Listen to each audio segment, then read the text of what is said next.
이스라엘은 이제 아브라함의 후손입니다. 그래서 아브라함은 이삭을 낳고, 이삭은 야곱을 낳고, 야곱은 유다와 그의 12형제를 낳음으로 이제 400년 세월이 지나 이제 마침내 가나안 땅에 돌아와 하나님, 여호와 하나님을 예배하고 섬기게 됩니다. 그래서 왕을 세워달라 이렇게 요청하길래 우리 하나님께서 이제 초대왕으로 이스라엘의 초대왕을 사울왕을 세우십니다. 그리고 이어서 이제 다윗이 이스라엘의 두 번째 왕이 됩니다. 다윗의 아들 솔로몬이 이제 여호와의 성전을 건축하게 됩니다. 그러나 이제 솔로몬은 이렇게 여호와의 성전을 건축하는 일을 했지만 후반부에 솔로몬 왕은 우상을 숭배하며 이방 여인과 애굽 여인과 또 기타 여러 나라의 여인들과 이렇게 결혼을 하여 마침내 혼인을 하여 마침내 우상 숭배에 빠지게 됩니다. 그래서 이제 솔로몬 이후에 사실은 이제 나라가 쪼개지지 않습니까? 그래서 나라가 쪼개지는 그런 이제 아픈 역사가 일어나게 됩니다. 그래서 이제 죄악으로 말미암아 우상 숭배의 죄악으로 말미암아 이스라엘은 이렇게 분열이 일어납니다. 북이스라엘과 남유다 이스라엘로 이렇게 갈라지는, 그러니까 우리로 말하면 남과 북이 이렇게 쪼개지는 38선으로 갈라지는 이런 아픔을 이스라엘도 겪고 있는 것입니다. 참으로 우리가 보기에 좋은 그림이 아닙니다. 가슴 아픈 일이죠.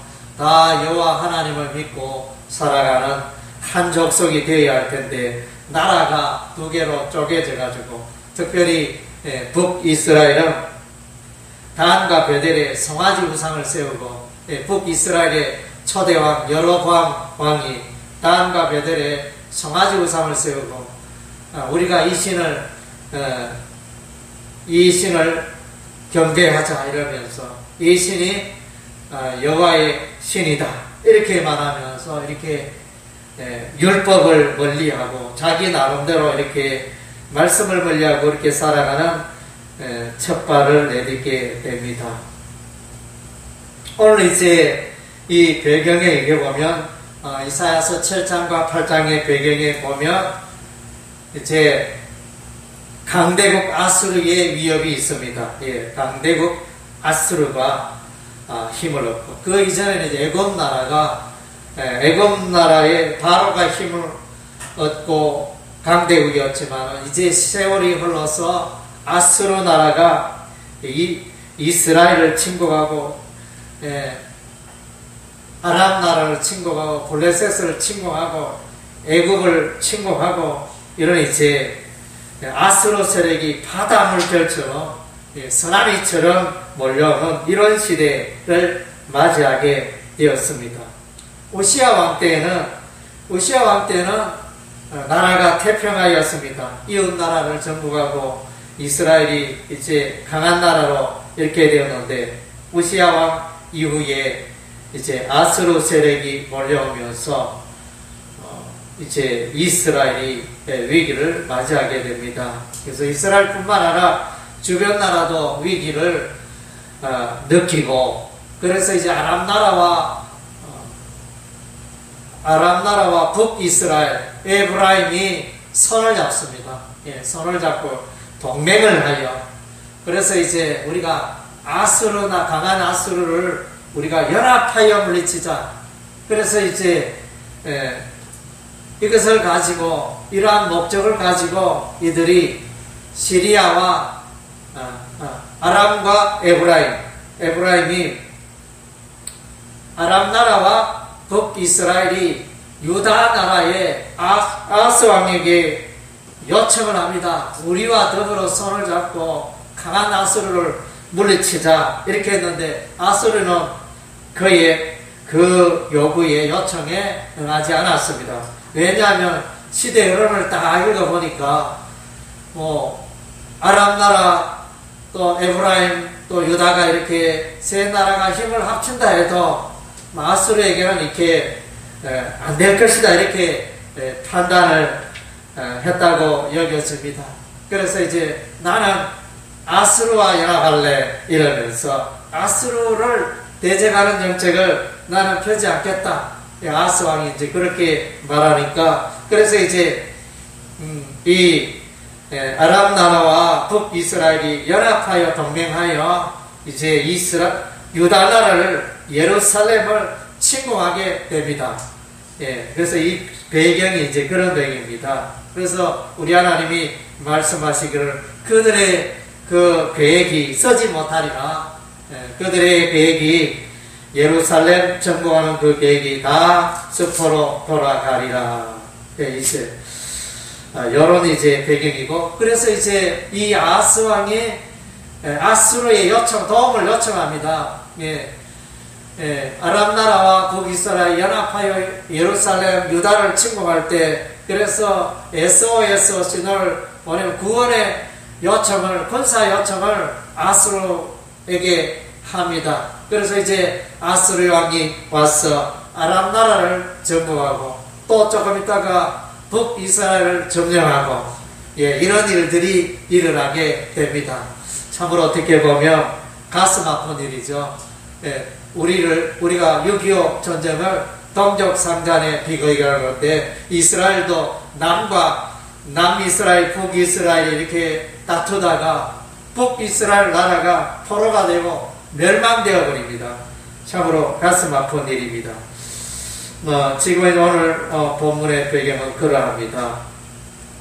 7장 1절 말씀에 우시아의 손자 요담의 아들인 유다의 아하스 왕 때 아람의 러신 왕과 너말리아의 아들 이스라엘의 베가 왕이 올라와서 예루살렘을 쳤으나 능히 이기지 못하니라. 그래서 아람과 북이스라엘이 연합하여 이렇게 예루살렘을 침공합니다. 그러나 그 뜻이 이루지 못한다. 그래서 7장 2절에 보니까 아람과 에브라임이 동맹하여 예루살렘을 친다는 소문에 유다의 예루살렘의 그 백성들과 그 왕의 마음이 숲이 바람에 흔들린 같이 흔들렸더라. 요동하고 불안하고 전쟁이 일어나면 그렇잖아요. 그런 것을 말씀해 주고 있습니다. 그런데 이제 이사야 선지자가 나타나서 아하스 왕에게 그들은 연기나는 두 부지깽이에 불과하다. 두 부지깽이 거루터기에 불과하다.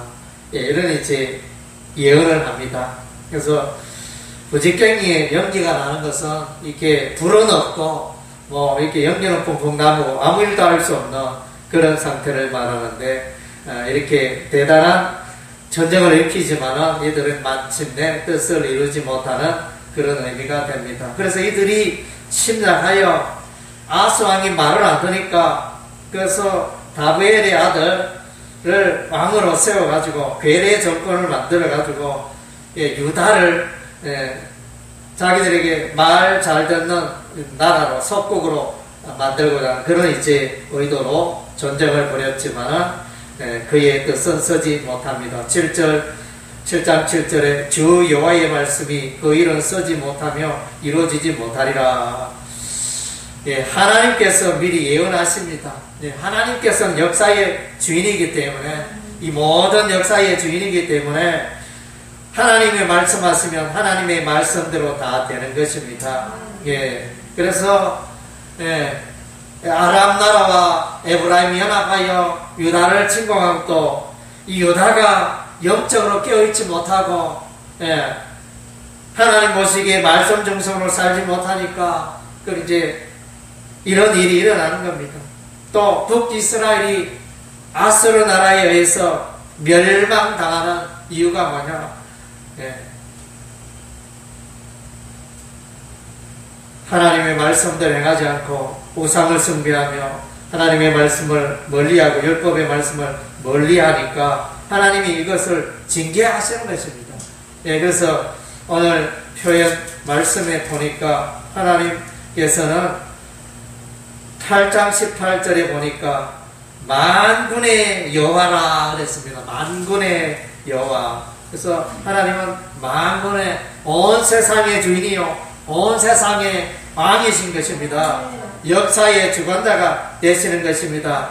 아수르가 강할지라도 그런 아수르의 북이스라엘 침공 또 예루살렘의 침공 이것은 하나님이 계획하시고 또 그들을 징계하시는 그런 일환이 되어집니다.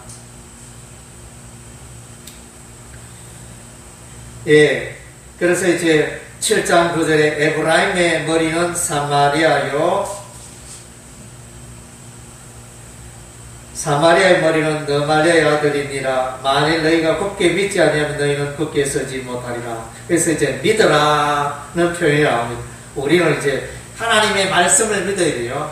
하나님의 약속을 믿고 하나님의 계획을 믿고 하나님의 언약을 믿고 이것이 우리의 승리하는 삶의 비결이 되어집니다. 그래서 이제 이렇게 불안한 숲이 바람에 흔들림과 같이 오늘 바람이 엄청나게 세게 불었죠. 예, 엄청 세게 불었는데 그런 것처럼 유다 백성들의 마음이 숲이 바람에 흔들림 같이 흔들리는 이러한 때 위로의 말씀을 줍니다. 이사야 선지자가 아하스 왕에게 여호와께 징조를 구하세요 이랬는데 나는 구하지 않겠다. 나는 여호와를 시험하지 않겠다. 이렇게 하나님의 마음과 뜻을 거절합니다. 그러나 이제 그럼에도 불구하고 하나님께서 예언을 하십니다. 7장 14절 그러므로 우리 14절 우리 다 같이 읽을까요?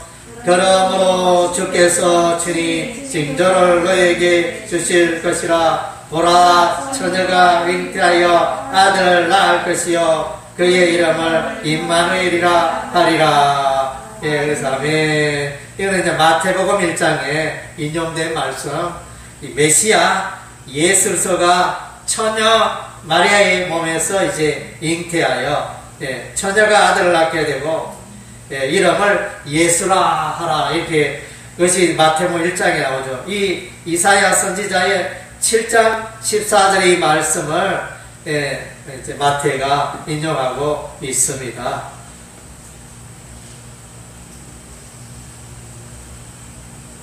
그래서 이제 이 말씀과 마태복음 1장의 이 관계성이 어떻게 되느냐. 이 심히 이제 요게 어려운 내용이 되어집니다. 물론 처녀가 알을 낳는 것도 참 어려운 일이지만 요 문맥을 어떻게 해석하느냐 이것도 참 이제 어려운 일입니다. 그래서 여기에 보면 뒤에 15절 16절 요렇게 연결되어지는데 역사적인 문맥으로는 이제 두 왕이 에브라임의 왕과 또 아람의 왕이 다 무너져 내리라. 아스루 왕에 의해서 패망하리라. 심판받게 되리라. 그런 이제 역사적 백그라운드 가운데 이 아기가 등장하는 것입니다. 그래서 이 아이는 여기에 태어난 이 아이는 역사적으로 그때 당시에 역사적인 배경을 설명하면서 장차 또 신약시대에 오시는 메시아 예수로서 그 하나님의 아들 예수와 이것을 이제 두 가지 다 설명을 해야 되는데 이게 쉬운 일이 아니잖아요. 그래서 처녀가 알을 낳는 일이 예수님이 오실 때는 가능했지만 이때 당시에는 처녀가 알을 낳는 일이 있으면 안 되잖아요. 있으면 그건 하나님의 특별한 기적인데 놀라운 기적인데 그것이 또 두 번 반복된다 이렇게 해석하는 그것도 좀 무섭고 그래서 이제 이것이 신학적인 딜레마입니다. 그래서 이제 어떤 사람들은 7장 14절이 이게 예술세에 관한 예언과는 관계없다 이렇게 해석을 하는 사람이 있고 또 어떤 사람은 7장 14절 요거는 분명히 뭐 역사적인 것과 관계없이 오직 마태복음 1장에 나타나는 메시아 예수 그리스도를 드러내는 말씀이다. 이렇게 또 해석하는 사람이 있고, 또 다른 사람은 이제 이 아하스 시대에 어떤 처녀가 아들을 낳게 되는데, 뭐 처녀는 이제 뭡니까? 처녀가 예언을 들을 당시에는 처녀였는데 나중에 결혼하여 애를 낳는 이런 모양을 말하겠죠. 어쨌든 이제 그런 모양. 그래서 나중에 또 예수님도 이렇게 처녀의 몸으로 태어났다. 두 가지다. 이때 아하스 시대와 예수님 시대와 두 가지를 더불어 설명하는 이제 그런 부분이 있습니다. 그러나 이제 그 설명은 완벽한 설명이 될 수가 없습니다. 그래서 이제 신학자들이 이리도 해보고 저리도 해보고 잘 이제 끼 맞추기 어려운데, 제가 보기에는 이제 여기 보면 이 14절에 임마누엘의 이 아들과 15절과 16절에 보면 아이가 나타나요. 15절에 보면 그가 악을 버리며 선을 택할 줄 알 때가 되면 엉긴 젖과 꿀을 먹을 것이라. 대저 이 아이가 악을 버리며 선을 택할 줄 알기 전에 내가 미워하는 두 왕의 땅이 황폐하게 되리라. 그래서 이제 이 아이와 14절의 임마누엘의 아이와 15절 16절에 나타난 이 아이는 다른 아이로 해석해야 돼요. 똑같은 아이로 해석하면 이것이 올바른 해석을 할 수가 없습니다. 시대를 넘어서 양쪽 다 해석할 수가 없습니다. 그래서 우리가 해석하기에 14절은 메시아 예수님에 대한 해석이 되어지고, 15절 16절은 이제 아하스 시대에 그 당시에 아이라 이렇게 해석을 하는 것이 합당하다고 보여집니다. 그래서 이제 아스르 왕이 올 때, 그래서 이 아이들이 한 3살이나 서너 살 정도 되었을 때 아스르 왕이 와서 아람 나라를 치고 에브라임을 치고 이런 일이 일어난다는 역사적 사건이 되어집니다. 그래서 이제 18절에 7장 18절에 그날에는 여호와께서 애굽 하수의 먼 곳의 파리와 아수르 땅의 벌을 부르시리니. 그래서 애굽은 파리로 표현한 나일강에 파리가 많으니까, 또 아수르 땅의 벌은 이제 아수르 땅 숲이 많으니까, 그래서 이제 많은 벌들과 파리를 비교해서 이 군사들이 이스라엘 땅을 점령하게 된다. 전쟁으로. 그래서 이제 예표해주고 있습니다. 그래서 예루살렘은 황폐화되고 사람들이 농사를 짓지 않으니까 그곳에 잡초가 생기고 그곳에 또 가축들이 이제 지내면서 풀을 뜯게 되고 엉긴 젖과 꿀을 먹게 되어지는 이런 이제 온 땅에 찔레와 가시가 뒤덮게 되어지는 이런 폐허화된 이스라엘의 모습을 발견하게 됩니다. 8장으로 넘어갑니다. 마헬 살랄 하스바스. 마헬 살랄 하스바스, 이것은 이제 속히 약탈되리라. 그래서 북이스라엘의 그 재물이 사놓은 재물과 보물들이 아수르에 의해서 약탈될 것이다. 그런 의미가 되어집니다.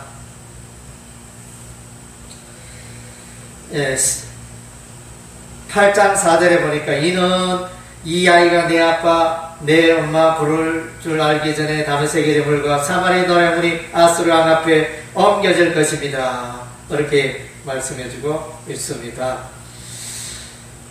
6절에 8장 6절에 이 백성이 천천히 흐르는 실로아 물을 버리고 로심과 러말리의 아들을 기뻐하니라. 이것은 뭘 말합니까? 좀 이제 해석이 어려운 부분인데, 천천히 흐르는 실로아 물은 이제 기온 예루살렘 동쪽의 기온 샘물이 실라못으로 흘러가는 그 물을 말합니다. 실로암, 그래서 실로암 연못으로 흘러가는 그 물을 동쪽에서 남쪽으로 예루살렘 성 안에서 흘러가는 것은 이것은 뭘 말합니까? 이것은 여호와의 성전을 말하고 예루살렘을 말하고, 그러니까 여호와의 성전을 버리고 하나님을 버리고 러신과 러마리아의 아들을 기뻐하니라. 이것은 이제 북이스라엘이 하는 행동이죠. 북이스라엘이 여호와의 성전을 버리고 아람 나라와 연합하고 아람 나라를 기뻐하는 그런 모습. 뭡니까? 하나님 중심의 신본주의를 떠나서 인본주의로 집착하는 그런 북이스라엘의 모습을 말씀해주고 있습니다. 7절에 그러므로 주 내가 흉흉하고 창일한 큰 하수고 아스루 왕과 그의 모든 위력으로 그들을 덮을 것이라. 그래서 하나님께서 이런 세력을 보낸다는 거죠. 그러나 이제 후반부에, 8장 후반부에 보면 8장 9절에 너희 민족들아 함성을 질러봐라. 끝내 패망하리라. 너희 먼 나라 백성들아 들을지니라. 너희 허리를 동이라. 그러나 끝내 패망하리라. 너희 허리띠를 뒤라. 그러나 끝내 패망하리라. 예, 패망하리라. 끝내 패망하리라. 이렇게 3번 반복이 되어요.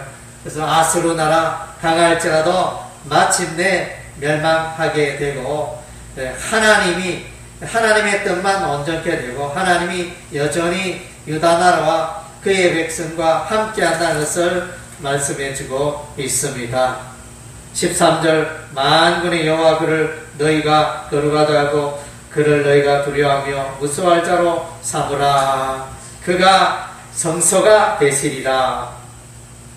예, 여호와 하나님을 의지하는 자는 마침내 힘을 얻고 구원에 이르게 될 것입니다. 예, 의지하는 아스루 나라, 아스왕이 남유다가 의뢰했던 아스루 나라는 바벨론 나라에 의해서 멸망합니다. 세상 나라는 영원한 나라가 없습니다. 때가 되면 마침내 멸망에 이르는 것입니다. 그래서 이제 하나님께서 성소가 되시고 하나님의 저는 영원히 굳게 설 것입니다. 그래서 이사야 선지자와 미가 선지자는 예루살렘의 시온의 그 여호와의 전으로 열방 백성이 모여들리라 그렇게 예언했거든요. 전말에. 그러나 이제 여기에 보니까 이제 이스라엘의 두 집에는, 그러니까 남유다와 북이스라엘 이 두 집에는 걸림돌과 걸려 넘어지는 반석이 될 것이며 예루살렘 주민은 함정과 올무가 되시리니, 결국은 믿음으로 살지 않고 불신하는 이 북이스라엘과 남유다를 하나님이 썰어버리잖아요. 멸망하잖아요. 예루살렘이 폐허가 되고 여호와의 성전이 폐허가 되고 바벨론의 포로가 되고 70년간 이게 황무한 예루살렘으로 그렇게 있게 되잖아요. 하나님께서 그렇게 하십니다. 그래서 걸림돌과 반석 넘어집니다. 그래서 구원, 심판의 기준 되시는 그 하나님, 그 예수님에 의해서 나라는 불신하는, 믿지 않고 하나님의 말씀을 멀리하고 그런 자들은 다 넘어져 하나님의 심판가 되고 또 올무가 되어지는 것입니다. 징계를 받게 되는 것입니다. 16절에 보면 너는 증거의 말씀을 삼으며 율법을 내 제자들 가운데서 봉함하라. 17절 이제 야곱의 집에 대하여 얼굴을 가리시는 여호와를 나는 기다리며 그를 바라보리라. 그래서 이제 우리도 보면 동네에 주말 장이, 토요장이 서는데 시간이 되면 어둑어둑하면 이제 사람들이 다 그 펼쳐놨던 짐들을 다 수레에 싣고 차에 싣고 보따리를 다 사가지고 철수하잖아요. 이제 때가 폐장되는 걸 말합니다. 이 16절의 모습은 정도의 말씀을 삼으며 율법을 내 제자들 가운데서 봉함하라 이 말은 하나님의 말씀이, 율법의 말씀이 저들에게는 외쳐도 듣지도 않고 깨닫지도 못하고 믿지도 않고 따르지도 않고 순종하지 않으니 철수해라. 그런 의미가 되어집니다. 그리고 야곱의 집에 대하여 여호와의 얼굴을 가린다 그래요. 얼굴을 돌린다는 거예요. 우리가 기도할 때는 뭐하면 여호와 하나님 우리에게 주의 얼굴빛을 비추소서 이렇게 기도하잖아요. 근데 지금 이제 하나님께서 그 얼굴을 돌려버려요. 예, 더 이상 이렇게 사랑의 마음이 없고 돌린다는 것은 하나님의 징계가 임하다는 이런 의미가 되어집니다. 그래서 징조와 예표를 통하여 우리 하나님이 말씀하시잖아요. 예. 그래서 마엘 살랄 하스바스 약탈되리라 그랬고,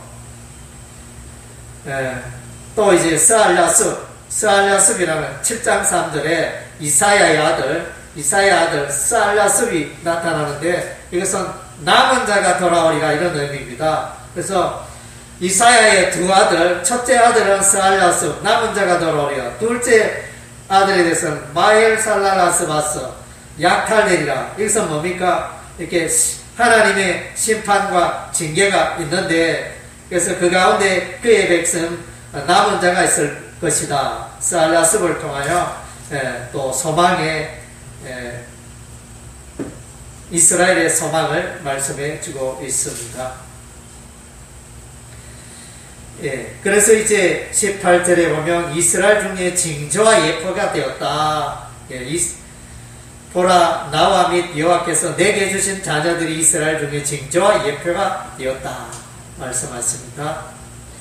그리고 19절 20절에 보면 하나님의 말씀을 선지자에게, 제사장에게 하나님의 마음 뜻을 묻지 않고 그 신접한 자에게, 마술사에게, 점쟁이에게 그들이 어떻게 그들의 나라가, 그들의 운명이 어떻게 되겠느냐 묻고 있는 이런 이제 모습을 말씀해 주고 있습니다. 19절 보니까 어떤 사람이 너에게 말하기를 주절거리며 속살거리는 신접한 자와 마술사에게 물으라 하거든 백성이 자기 하나님께 구할 것이 아니냐, 산 자를 위하여 죽은 자에게 구하겠느냐. 예, 이 말은 이제 하나님께 마땅히 기도하고 뜻을 묻고 이러는데, 신접한 자, 마술사, 점쟁이 이런 이제 사람들에게 우상을 섬기는 자들에게